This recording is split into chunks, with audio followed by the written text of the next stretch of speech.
right. My guest this morning, this is not her first time on the show, even though it's been many years since she's been on the show. Many years, a good number of years. And you all know that a few weeks ago, well, actually last month, I think on this same Saturday, first Saturday in September, I shared with you all I was going to the Harlem Book Fair. And I did just that. So as I'm walking through, I had just got there, and I'm walking onto the pavilion where all the tents were up and all the authors were seated. And all of a sudden, I hear someone call out my name. And I'm sitting there like, who on earth would know me here? And I turned around, and she came and she said, it's Eartha. And I'm like, oh, my God, Eartha, what's it? Because I see her on social media all the time. We follow each other on social media. So I just could not believe that, someone would pick me off walking through a crowd in Harlem, New York. And sure enough, someone did. And Eartha escorted me around and introduced me to all kinds of folks there at the fair. And I am grateful for that because many of those folks are upcoming guests.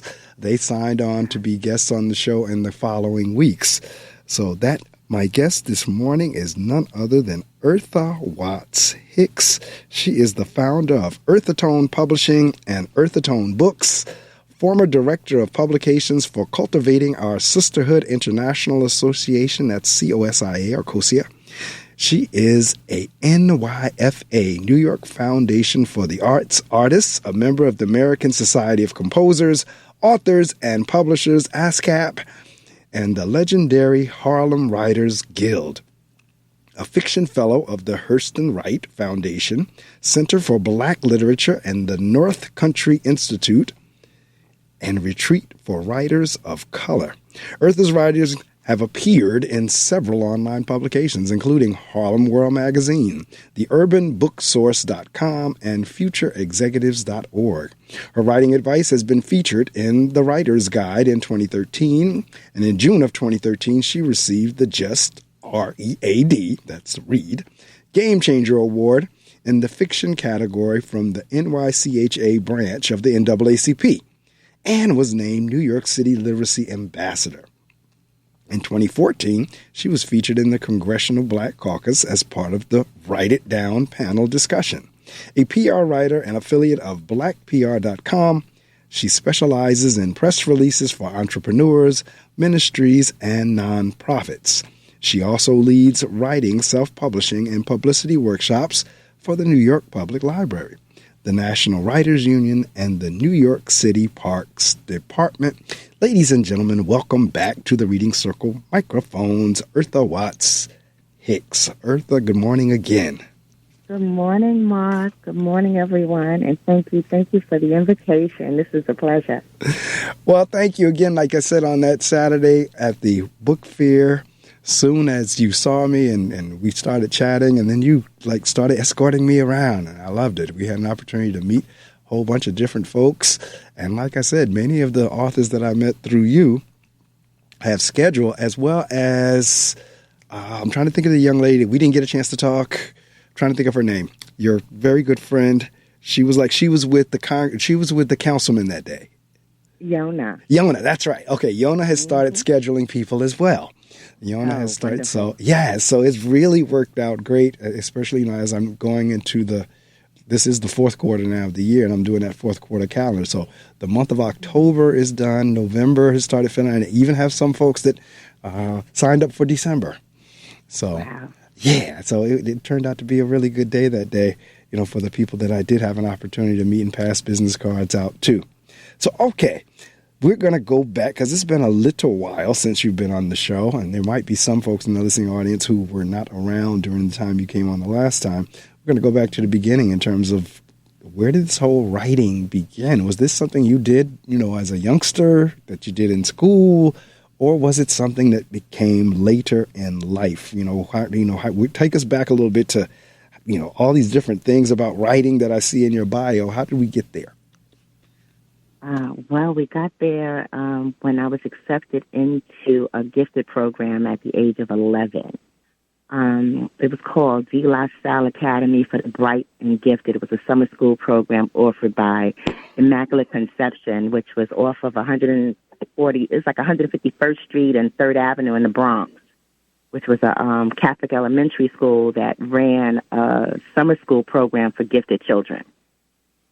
And this was the first time in my life that I was given an opportunity to choose electives. So I got to study exactly what I wanted to study. And of all the courses that they were offering, the only two that appealed to me were poetry writing and journal writing.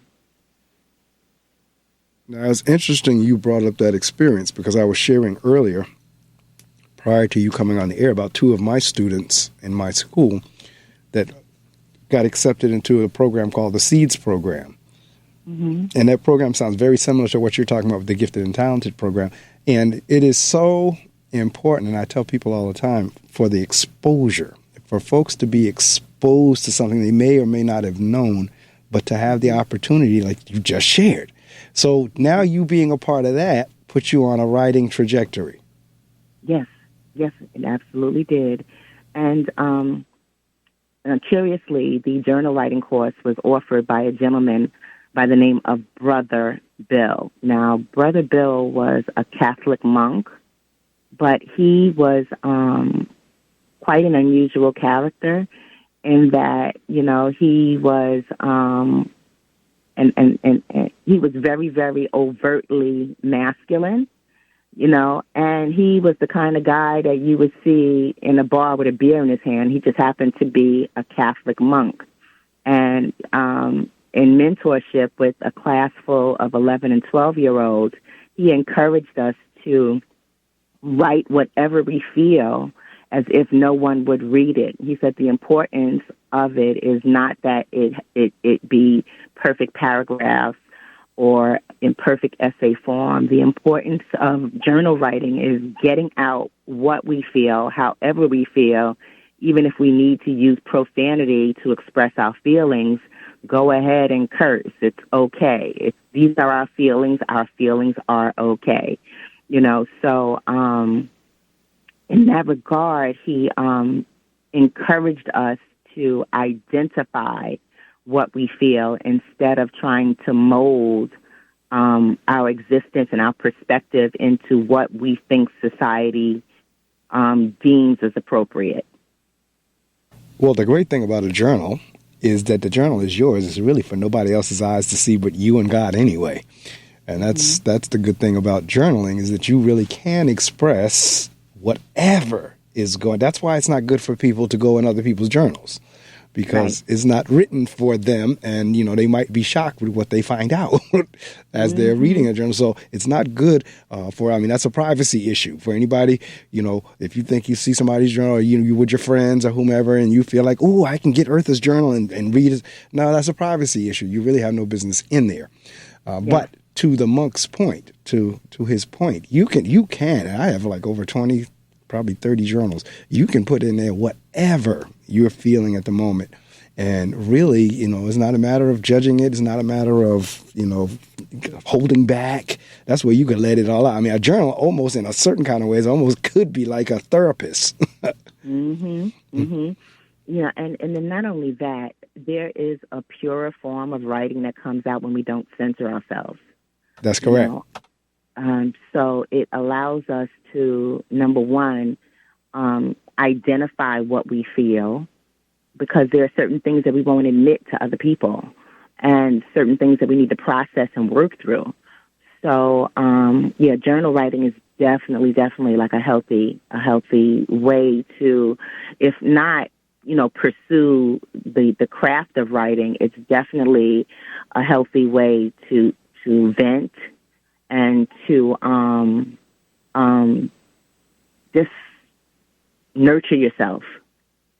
That's absolutely right. I mean, I've had the experience. So I've also had the experience of having a journal breached, and it caused a whole bunch of different issues, but they had no business with their eyes in there to begin with. So, but you're absolutely right, because as you're writing that way, you're expressing yourself that now can carry over when you start writing novels or whatever it is that you're writing. You now have stretched yourself in that writing, so that now when you do need to hold back for something that's more formal, you can do it. Yeah, I mean, like even when I was writing Love Changes, I had always been told that I was a great writer. But there's one thing about being a great writer is that your focus and your intent is on being a great writer. Once I realized, okay, this is some great writing here on a page, I compared it to what was in my journal, and I saw that there was a difference in that the writing seemed artificial. So I went back through and sort of, I'm going to say, tapered the language so that it felt more like a venting of feelings as opposed to, scholarly writing. Oh, scholarly writing is something else. I tell you, that's how I'm in school now, and scholarly writing that can be that for me. That's somewhat challenging to read, even though I do have to do it. But whenever I was pulling up your bio last night on Amazon, and I saw the books Love Changes, and I believe I read it because I looked at the storyline, and I'm almost sure I remember reading about Mia and the baby and the boyfriends and so forth and so on. I think I'm almost sure I read the book probably the last time you were on. Probably the last time you were on the show, I had the opportunity to read that. But, I mean, where is kind of like your concepts for your storylines? Now that we're there, now that we're talking about Love Changes and Mia and so forth and so on, where your storylines come from? Well, in Love Changes, there's that whole angst of being 20-something and feeling like you know everything, and that all the decisions that you make, you're now grown and you can do what you want. You can do it the way that you want. And, me understanding what it was like for our generation, especially those coming into adulthood in and around the 90s, was that we were sold a fairy tale template. As in we needed it to find a prince and get married and live happily ever after. But we were not privy to all the complexities that come along with love and relationships, or right, even how to navigate them. We weren't even told or taught how we are to coexist in a relationship insofar as dealing with someone else, in a partnership manner. We were just taught, hey, be pretty, be a princess, get married, and live happily ever after. So, with marriage being the focal, for having children and building a future, I wanted to put that dynamic on an ordinary Black girl from the projects.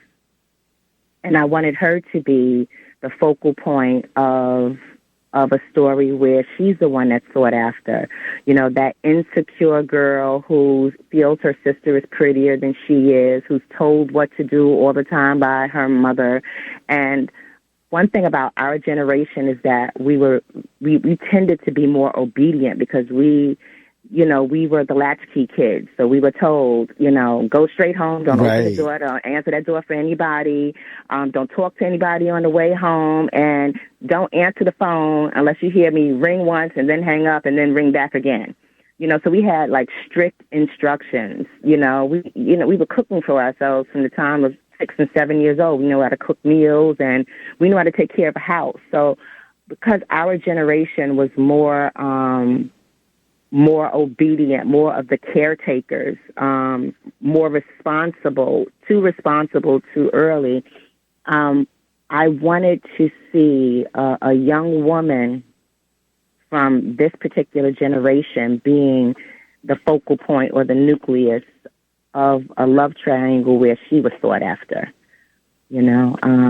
So I sort of, sprinkled a little ghetto girl magic dust all over her, and gave her the added,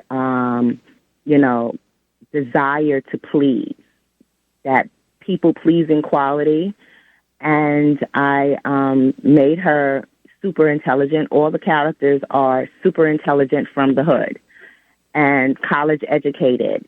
And it just works its magic on the page because there were so many special things about our generation and our time, from the music, to the culture, to the, the experiences and the challenges that we faced in the 90s insofar as job discrimination and, you know, the impact our names would have in trying to find employment and just having a hard time finding a job and trying to find our place in the world. And then you throw in that mix, trying to figure out parenthood before you figure it out yourself. It leads to a nice, interesting simmering of a plot, especially when you add in the dynamics of we're trying to do this, but our parents are dealing with their own issues. And sometimes the issues we're facing is the residue from what our parents were facing. That is correct. Now, you turned the book has more than one volume. It's like a series. Well, the book itself was a long novel. Okay. And it took me 12 years to write. Wow. And when it was finally published, I learned that, okay, now this industry is doesn't really have the patience for long novels. So I serialized it to make it more palpable for those who are intimidated by a 500-page novel. Right. So, yes, I serialized it, but it's still one book, complete book, 56 chapters. Okay. So what you did, you broke out the original and you made it into a series. Okay. Because I know I said it was more than one. It was almost like a continuation. So that makes perfect sense. Now, speaking of names, you were talking about that. Your name, Eartha. What do you know the history of your name? Or is it after Eartha Kitt, or is it? Yes. I know the history of the name. I was named after my great aunt, Eartha. Her name was Eartha Mae Harrison, and she was named because she was the 19th born of a midwife. So her mother was a midwife. She was birth number 19, and of the 19 births, only 3 lived. Wow. So she was the 19th born, and she was the 3rd surviving baby. And when she was born, the midwives told her mother, in order for her to survive, you have to name her after the earth. If you name the baby after the earth, the baby will survive. Wow. See, that's fascinating. I love namology. I don't even know if namology is a word, but I love the study of names and history of names. That is interesting. That's fascinating, as a matter of fact. So you was named after the fact that she was, you have to name her about the earth. Wow. Okay. Right. So it was a Southern cultural thing among the midwives to name the baby a premature baby or a baby that was not necessarily as healthy as the baby could be. Then name that child Eartha after the earth, and the baby will survive. Wow. Because, there's, I thought maybe it was after the actress Eartha Kitt. She was the one who played Catwoman on Batman. I mean, she played, I forget which her character was, but I think it was Catwoman or something like that. Yes, it was Catwoman. Oh, it was. Okay. All right. So I had it right. So, all right. So now you're writing. Now, which kind of came okay, prior to Love Changes, what were you writing then? You were writing poems or what were you writing prior to Love Changes? Prior to Love Changes, I was writing songs and song lyrics. And I really, really, really wanted to have a song on the radio. That was like my dream. Have a song on the radio. So, it was one of those things where it took me a minute to learn that the music industry wasn't as simple as write these nice songs, put together a resume, go to an interview, submit your songs, and your songs are on the radio. The music industry was all about connections and who you know and who you trust and who trusts you and what connections you make. And with me being a mom with small children, that dynamic was unusually complicated for me to navigate or even find my way into. I tried my best to enter the music industry by sticking with friends and close friends and family and recommendations from close friends. Like a dear friend of mine, actually my best friend's brother was a producer, so he would give me tracks. My next door neighbor's close friend had a entertainment network, So I became part of that family, which was called Full Circle Entertainment. And amongst Full Circle Entertainment, there was a collection of producers, songwriters, and vocalists. And one of the producers within our mix was a minister. So I tried to stay safe in that space, in the space of working with people I trusted. And, sometimes remaining in your comfort zone, you're not really presented with certain opportunities. But I found that when I tried to venture out, I would run into somebody who was pretending to be what they were not, or pretending to have connections that they didn't have. And if they did have connections, they wanted me to write the song and then they take all the points. But this would be my entry into more opportunities where someone else could take all the points. So it wasn't as simple as writing a really, really nice song or a beautiful song and then it'd be on the radio, or the song would go to the artist. Sometimes the people had no connections to the artist that they claimed they had connections to. So with so many wolves in sheep clothing and falsehoods and people pretending to be what they were, I just felt safe around the family that I had, that I knew was real and full of integrity. And in that space, we were all struggling for a legitimate opportunity. And for the most part, we all got closer and closer and closer to it, but never really kind of broke through. The one of our group, there were several of us who did actually have, multiple opportunities. We had a vocalist by the name of Al Wise, who had songs overseas in Europe on the charts.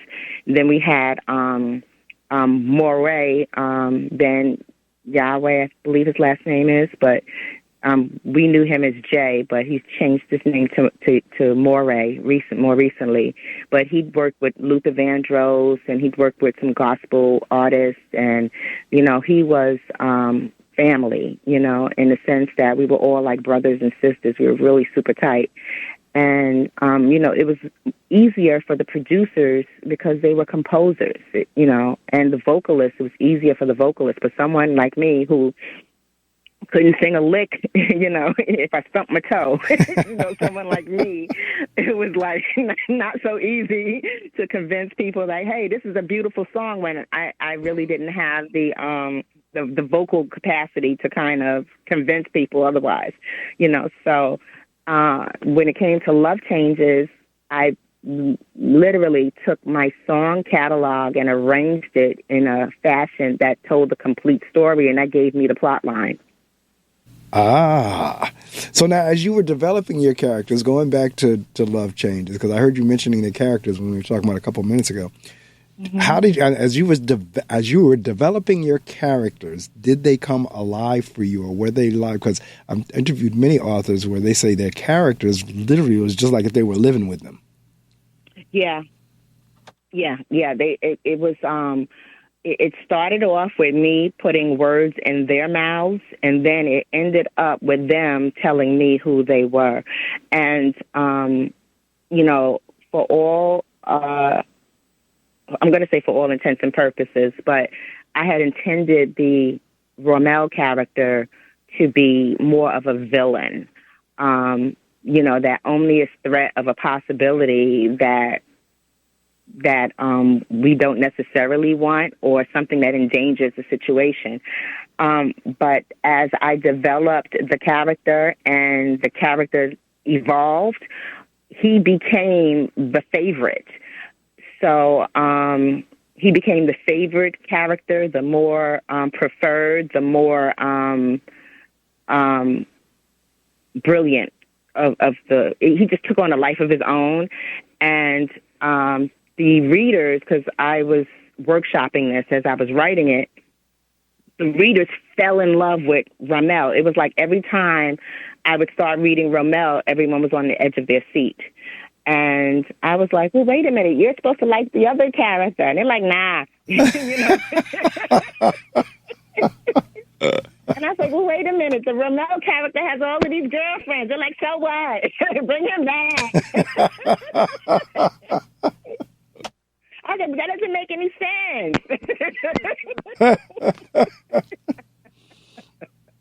sense. So he took on a life of his own. He took on a life of his own. The arrogance and, the intelligence, the arrogance, the charm. Everyone was just taken by it, and it was to the point where the women in the room would like swoon when I'm reading Ramel. I'm like, really? Wow.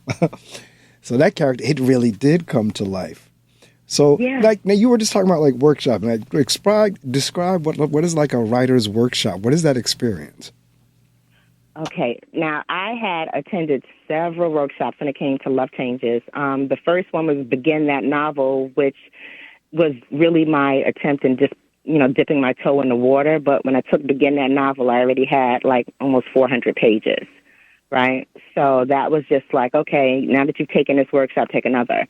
So I had found my way to the Frederick Douglass Creative Arts Center, where I was able to study novel one under my most favorite author at the time, Valerie Wilson Wesley, who is the author of the Tamara Hale Mystery Series.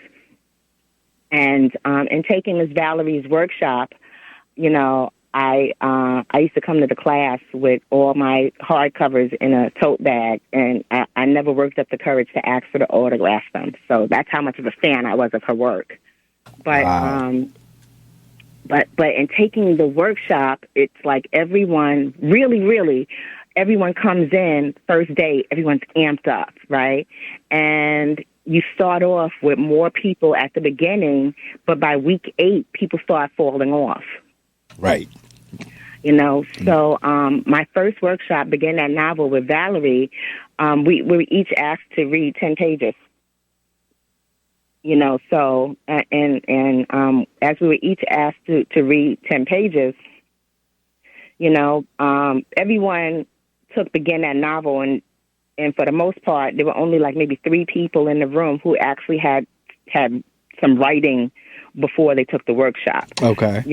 So most people had an idea, as in they wanted to write a novel, and they came to this workshop to figure out how, and now they got to produce 10 pages to read to the workshop. Now me, I already had 400 pages, and when it was my time to have my work critiqued, none of the attendees really had much feedback. They were like, oh, it's good, it's good, it's great, it's good, it's great. And I'm like, well, I know it's not all of that good, and it's not perfect. Otherwise, it'd be a book already, But, the attendees in that setting couldn't offer much because they were still struggling to write their very first pages. Right. But that was the point where, Valerie said, okay, I'm going to give you some feedback.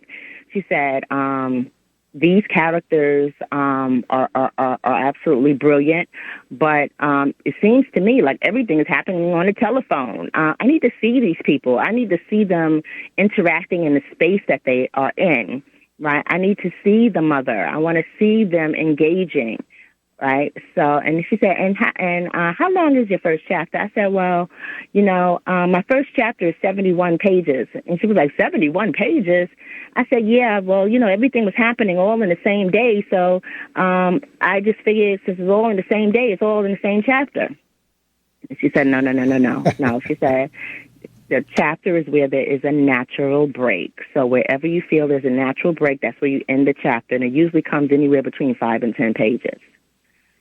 So she gave me structure, she gave me a blueprint, and then she was instrumental in helping me to ensure that the characters were active and not static, that they weren't just 2 people throwing dialogue at each other.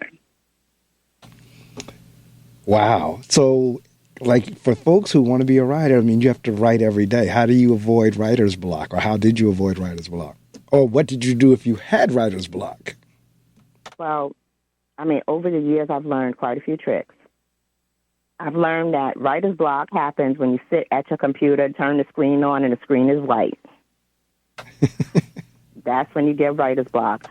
But let you try to go to sleep. Let you try to walk down the street.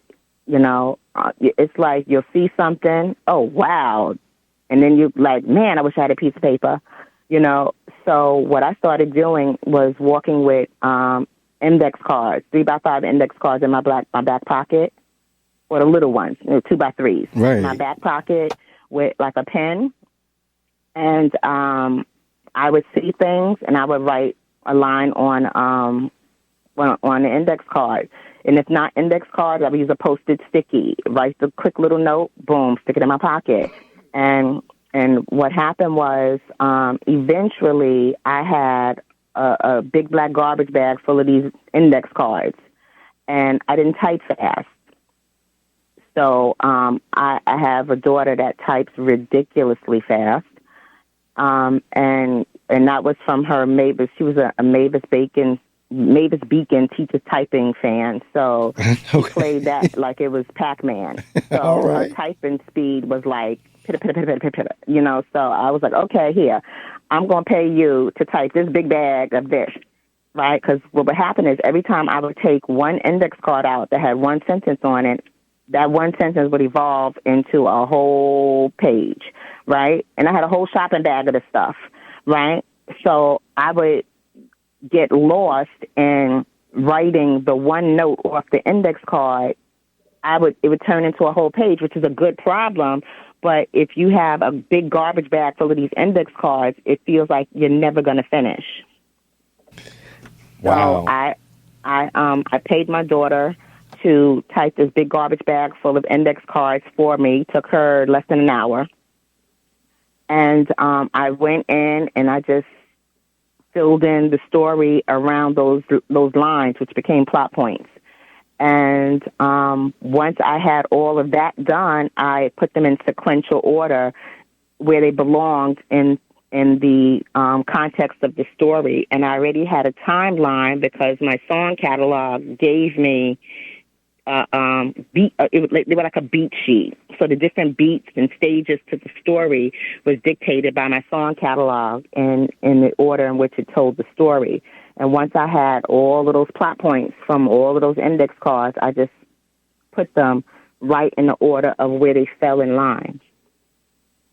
So that's interesting. So your ideas were generated from what you see actually out there in life. Mm-hmm. Mm-hmm. And then some things I actually physically researched because I was part of another writing group called the Artist Way, where I had met with a circle of writers, and we had all different backgrounds. We had one lady who was a producer for AOL Black Voices. We had one lady who was editor at Essence. We had another lady who was from the New York Daily News. And then there was me who was writing this novel. And, you know, with this workshop, we did Artist Way, which had morning pages and also encouraged us to do artist dates and do research. So as part of that, I went on an artist date to the roof of a building because there is I'm going to call it a suicide scene in the novel. So, you know, spoiler alert. So I had gone to the roof of the building, of a very, very tall building in Manhattan. And I had actually approached building management and let them know this is research for a novel, and this is research for a novel. I'm not contemplating. I just want to see what the air is like up there. You know, and, you know, to my surprise and to God's grace, they allowed me to go. And they allowed me to kind of walk around and experience what this roof of this building was like. So I got to see the pebbles in the concrete, and I got to see the dust on the glass, and I got to see the debris that was on the top of the structure. I got to see how the wind felt on the FDR Drive or off the FDR Drive, and what it looked like looking over into Queens and Roosevelt Island. I got to see what that felt like in the summertime at night. Actually, it wasn't night. It was early morning. You know, and it was an amazing experience. So, and then not only that, it lent itself into the texture of my writing in a way that I could not have imagined. Wow, that sounds like another technique. You actually got a chance to experience what you were going to to write about. So given that experience, now when you went back to write about it, how did that feel? I mean, just to know that, okay, I know exactly what this character is going to feel like that I'm writing about.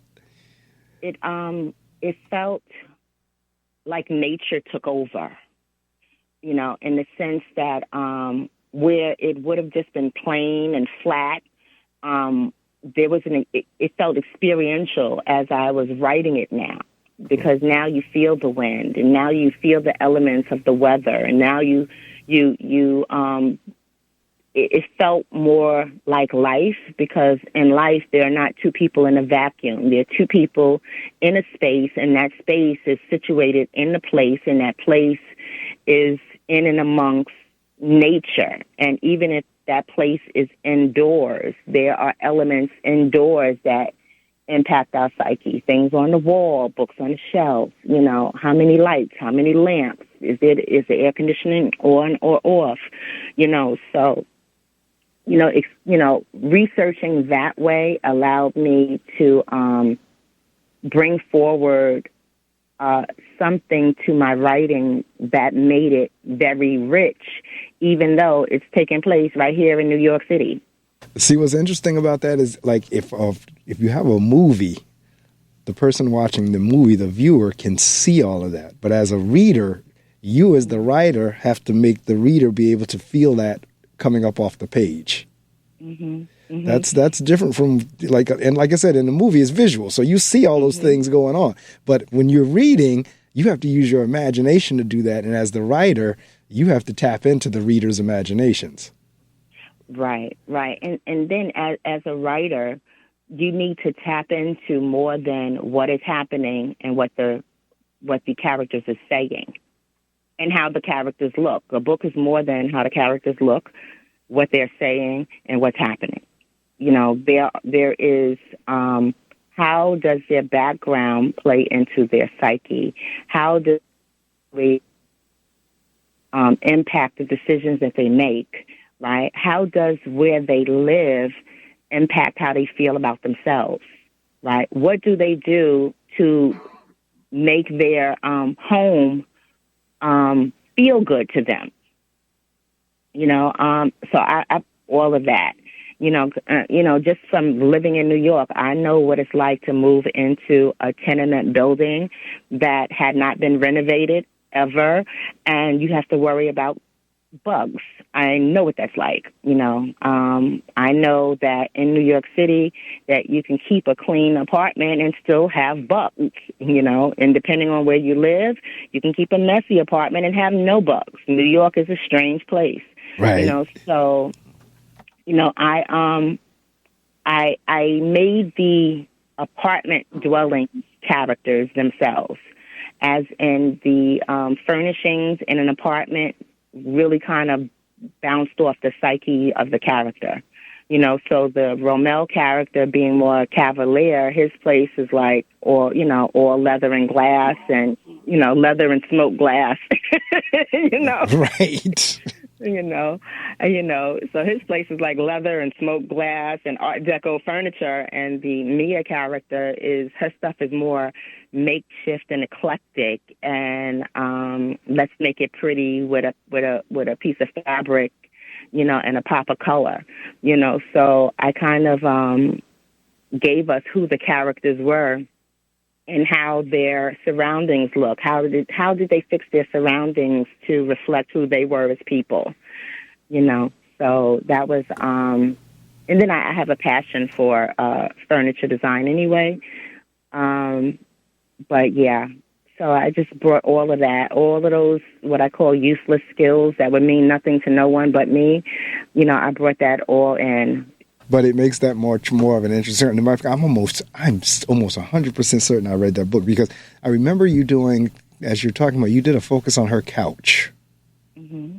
So I'm positive I read that book, that novel. Talk to me a little bit about Earthatone Publishing. Which came first, the book or the publishing company? Well, the writing came first, because I was writing and writing and writing and writing, right? Then I was director of publications for Cultivating Our Sisterhood International, which was a nonprofit, which was volunteer. And I was on the board of directors, and I was responsible of a high-quality newsletter. And in doing this high-quality newsletter, I had a team of writers, I had a graphic designer, and I also had 3 editors. I made the executive decisions, but we had, I did the editing, as in I took all the content from all the writers, and we might have had like 20 writers, but the writers were experts in their field, their respective fields, but they weren't professional writers, right? So I took their writing and made it look like magazine copy.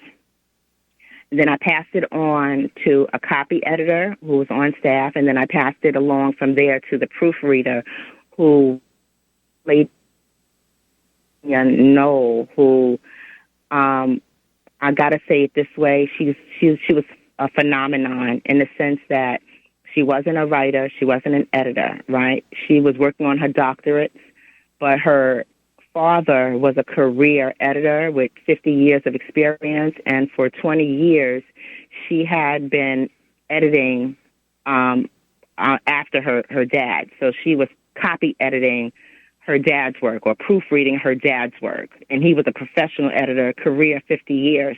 So she was like a phenomenon. There was no way I would have in the real world had it not been a part of Cultivating our Sisterhood International Association, would I've ever encountered a woman like Sonia Knoll, who actually worked on Love Changes with me. Okay. As far as editing. But Sonia was, she was amazing. And it wasn't even like she had a passion for editing. She was like, I don't have a passion for editing. I actually hate editing. I'm just very good at it. And I understood what she meant later on, because I don't have a passion for editing. I actually hate editing, and I'm just very good at it because I hate to see a brilliant story go to waste because of a few typos. Correct.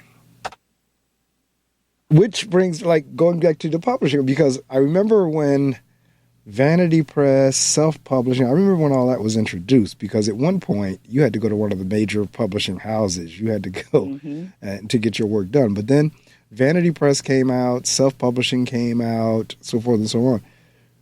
You're absolutely right. Part of the problem when Vanity and self-publishing came out was exactly what you just said. You might have a very good storyline, but it's so hard to read because of grammatical errors, spelling errors, typos, so forth and so on.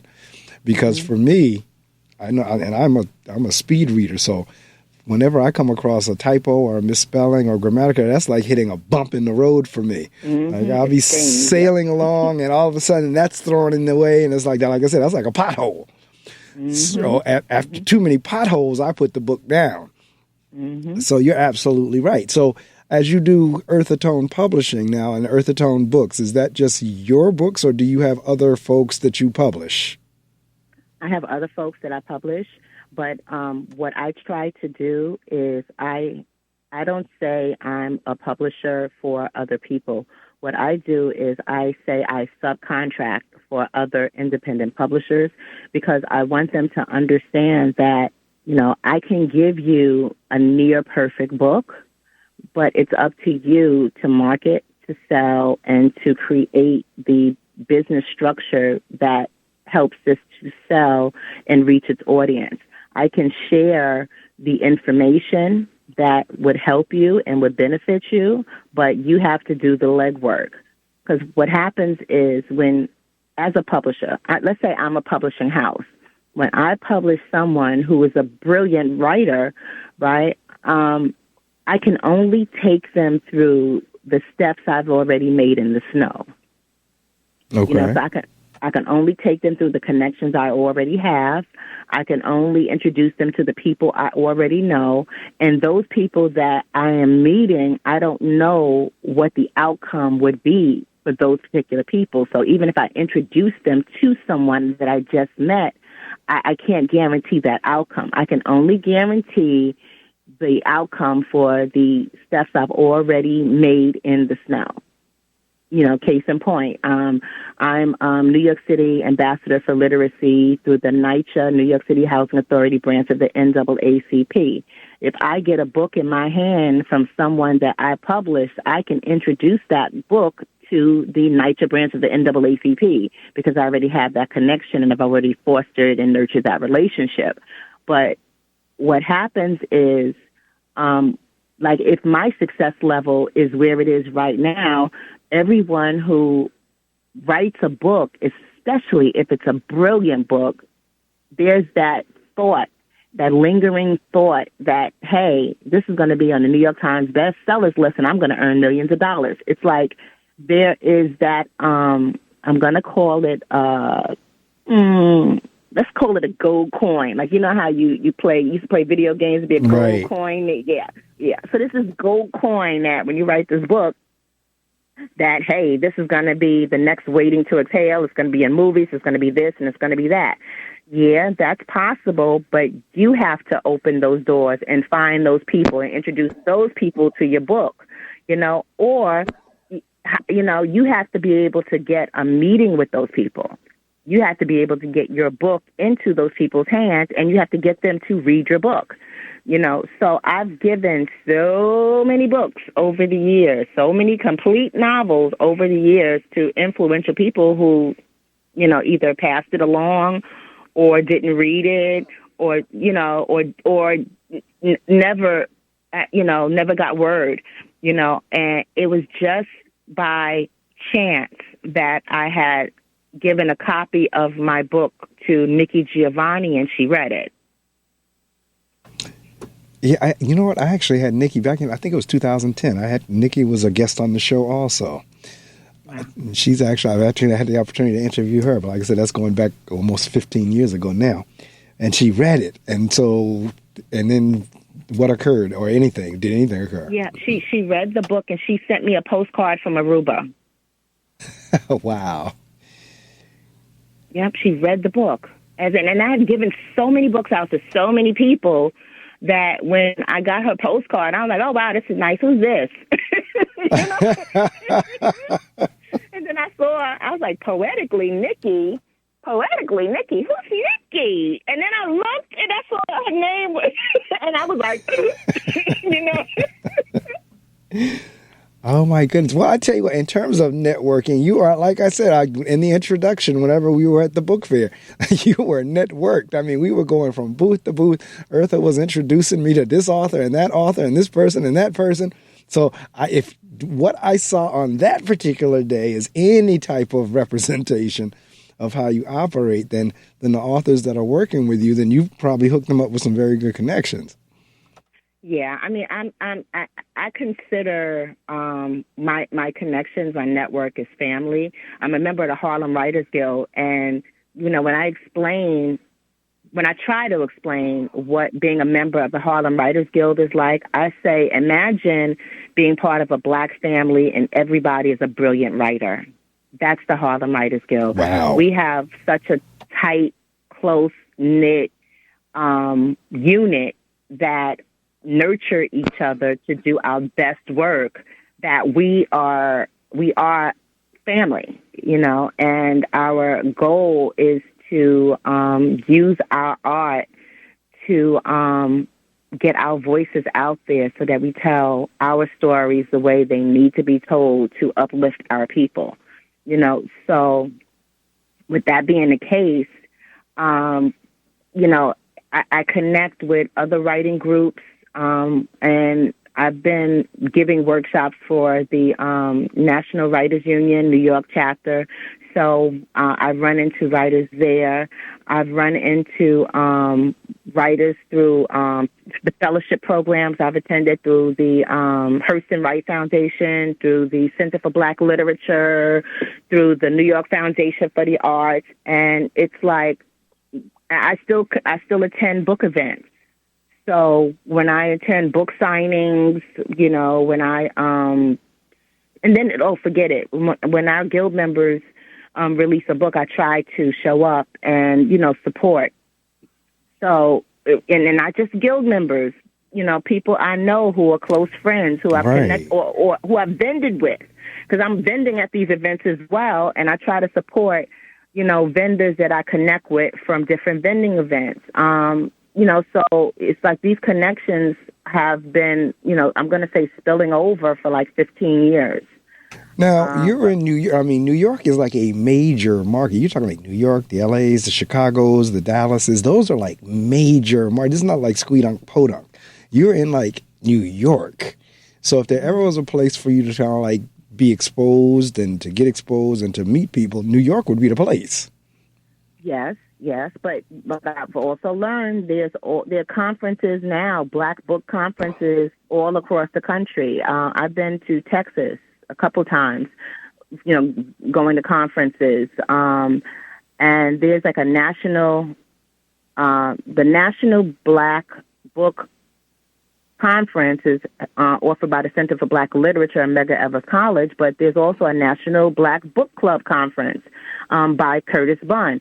So, and I've been meaning to get to that one. There's also Book Expo America, which we do at the Javits Center, but sometimes they flip over and do that in Chicago. So, and then there's also like there's Literacy Nations.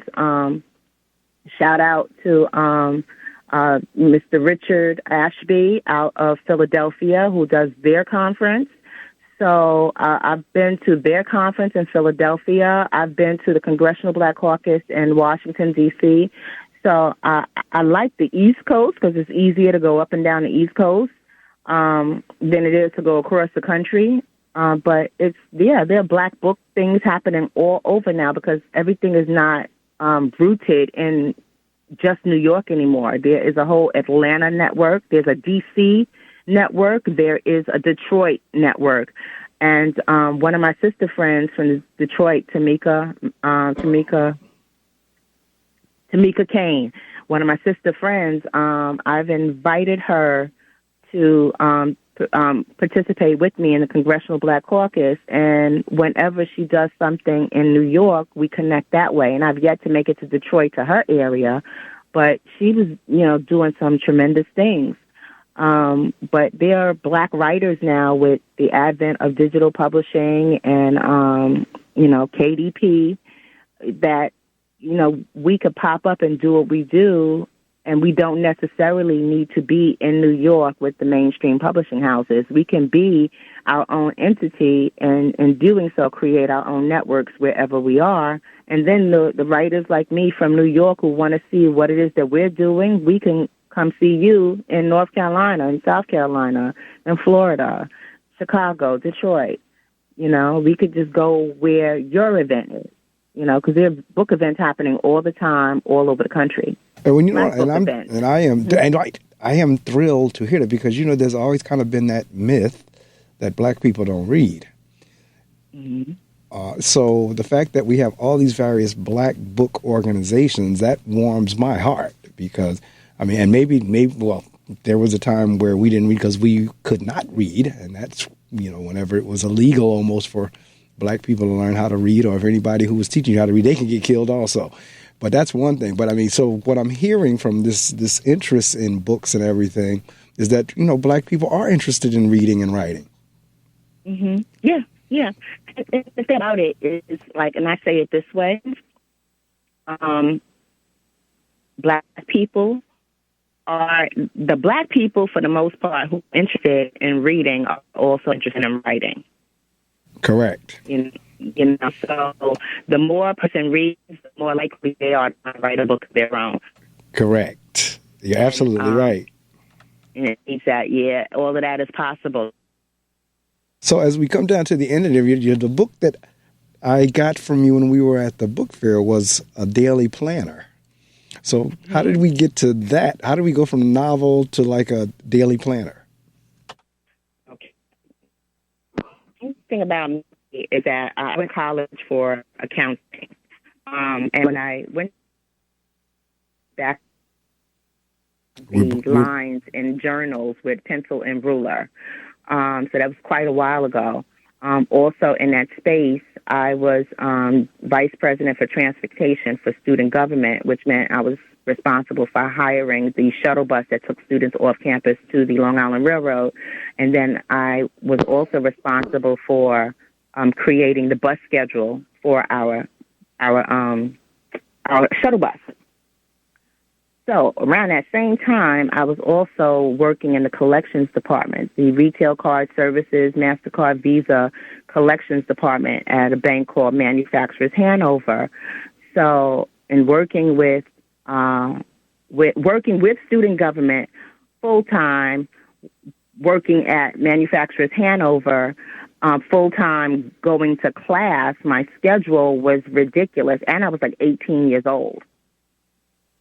So I had to plan my day down to the minute, almost like when I was in Catholic school, and they had to, do the schedule, our program, our schedule for classes, and be at the class at exactly 3 minutes after Right. the bell rings and that kind of thing. So in order for me, like if I worked until 5 o'clock, I had to be on the 5:12 bus to make it to my 6 o'clock class.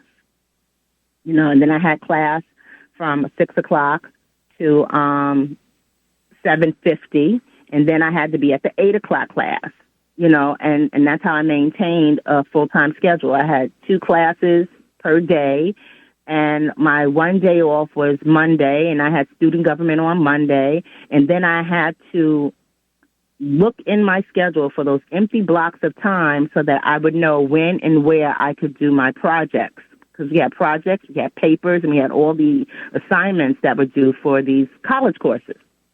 So in order for me to do that, I got a planner. And the first planner I got might have been something cheap, and I was like, oh, this is not good enough. And then I invested in this ridiculously expensive thing from American Express that had my name in Boston gold, and it was like a thick hardcover something with a leather cover, right? So I had bought this book from American Express. I think it cost me $139. It was a ridiculous amount of money, whatever it was, for the 80s. And I bought this thing, and I was like, oh, I would not live without this book. If I didn't plan everything down to the minute, I wouldn't make my classes on time. So after the American Express, I had started using one called the Virginia Slim's Book of Days. But in order for me to get that, I needed to be hounding a friend of mine who was a smoker. So I had to, like, every time she would smoke a cigarette, I was like, are you finished with that pack of cigarettes? Can I have your UPC? And she got kind of, sick of me, begging her for the little codes, the little proof of purchase codes, to bail in to get this free little planner. So eventually I started purchasing one planner from one publisher that published the same planner every year. And I found that when I was missing a year, my whole year would be thrown off. So that gave me the incentive to kind of create one for myself.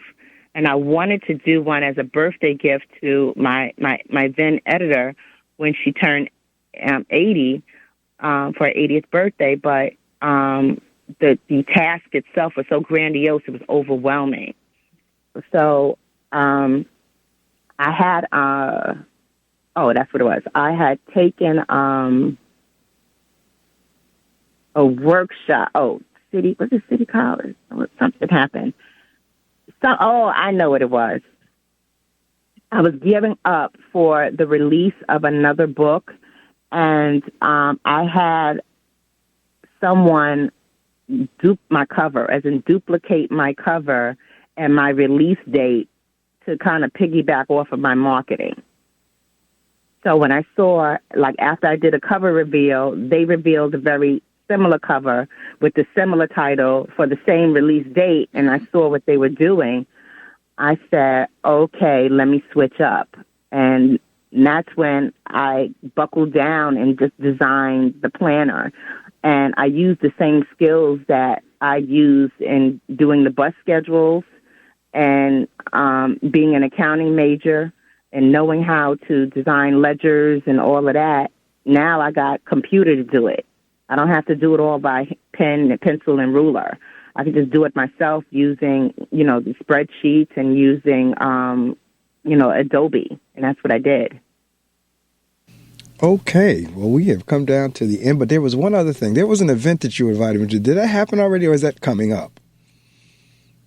Oh, yes, that is We Be Living, the Harlem Writers Guild. We're Yes. off Broadway, and that's going to be on Tuesday the 8th. Showtime is at 7 o'clock. And right now, the tickets are sold out. So if you were fortunate enough to get a ticket, please come early and get your seat. And this is a production of the Harlem Writers Guild, and it's directed by our member Hasna Muhammad, and also our creative producer, and that's Manette Coleman, and then our executive director, who has made all of this possible.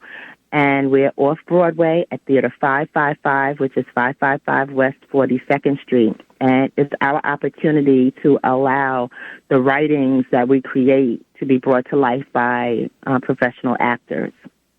And there is so much that professional actors do to bring the work to life that it is mind-boggling just to see it. I mean, the same words that we've workshopped amongst each other and we've given each other feedback on, to see someone living it and breathing it and being that character in angst and in fear, it's so mind-blowing. Wow. Well, we're at the point now where you get the opportunity to promote, just like you were just doing that, anything you'd like. The only thing you cannot say is a dollar amount, but anything short of that, you have the opportunity to promote any book signings, about your journal, websites, anything you want the listening audience to know before we close out. I'm going to turn the mic off, and you have the opportunity to promote. Thank you. Thank you, Mark. Well, I will be at the Langston Hughes Library on October 19th. That's a Saturday, October 19th, the Langston Hughes Library. And I will be interviewing our Harlem Writers Guild Executive Director, Diane Richards, on her phenomenal new book, Ella. Ella is based on the life of Ella Fitzgerald, and it is wonderfully written. And it's a spectacular story about triumph in the midst of what would be or could be a life-defining tragedy. And the way she wrote it is everything. And it is Harlem, and it evokes Harlem. And I will be interviewing Diane Richards at the Langston Hughes Library on October 19th, which is a Saturday. I believe our interview time is 2 p.m. And then I also encourage those who want to get a new planner for the new year to visit my website, and that's www.aplannerisagirlsbestfriend.com. Again, that's www.aplannerisagirlsbestfriend.com. And if you would like to get a copy of Love Changes, it's one of those books that you could read over and over because you'll get something different out of it the second time you read it. The best way to find Love Changes is to Google me. My name is Eartha Watts Hicks, and that's Eartha like Eartha Kitt, Watts like how many watts are in a light bulb, Hicks, Hicks. And Love Changes, you can put that in quotes, Eartha Watts Hicks, Love Changes in quotes. Google that, and it'll take you to the direct Amazon page where you can grab a copy of Love Changes, or you can look by ISBN 978-0991-489213, and that'll take you directly to Amazon to purchase Love Changes. I also have a book called Graffiti Mural, which is a collection of poetry, short stories, and personal essays, and you can search that by Googling as well. And also connect with me, please, on social media. I'm on every platform I could possibly get on at Earthatone. So, like, my name is Eartha, Eartha. Earthatone is almost like a color, earth tone, but because my name is Eartha, there's an A in the middle, so it's Earthatone. And I am on Facebook, Twitter, LinkedIn, Blogger, Goodreads. I'm Wattpad. I'm everywhere Earthatone could possibly be, all across social media at Earthatone. Thank you so much, Mark. You're amazing. Oh, well, thank you so much. Same back at you. So glad we hooked up that day at the Harlem Book Fair and had a wonderful time chatting with you this morning. I will be in touch. I will be getting the links over to you. I archive it on my YouTube channel as well as an MP3 link. And once you receive those, you are free to do anything you'd like with them. Thank you. Thank you. All right. Have a wonderful day. I'll be in touch with you. All righty. All right. Take care. Okay. All right.